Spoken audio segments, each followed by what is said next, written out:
এই প্ৰকাৰে কবিৰ পৰমাত্মাই সন্ত ৰামপাল গুৰু মহাৰাজক সশৰীৰ সত্যলোকলৈ পঠিয়াই দিয়ে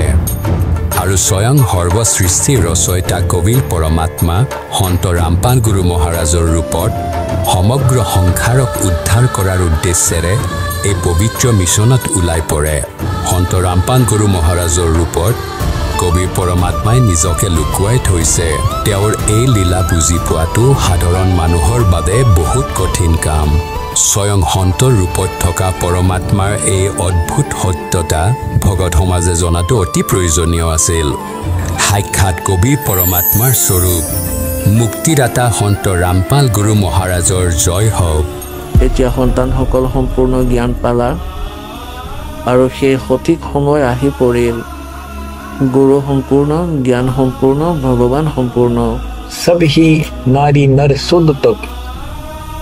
जब ठीक का दिन आवंत कपट चातुरी छोड़ के सरल कबीर गहंत सन्तान सकल बुझिला নহয় চাৰিওফালে গুণগান হল দাতাৰ कहाँ उग्र कहाँ शूद्र हो কোনো অকৰ্মণ্য ডকাইতে হোক বা কোনো নিম্ন জাতিৰেই হোক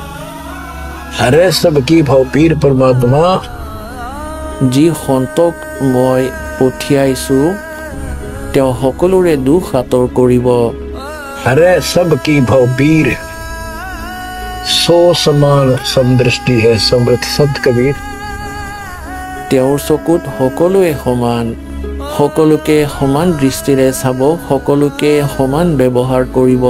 একে ধৰণৰ সঁচা নাম সৎনাম সাৰ শব্দ দিব তেওঁ সমৰ্থবান সত্য কবিৰেই হয় খোৱা মুক্তিদাতা কবিৰ চাহেবৰ জয় হওক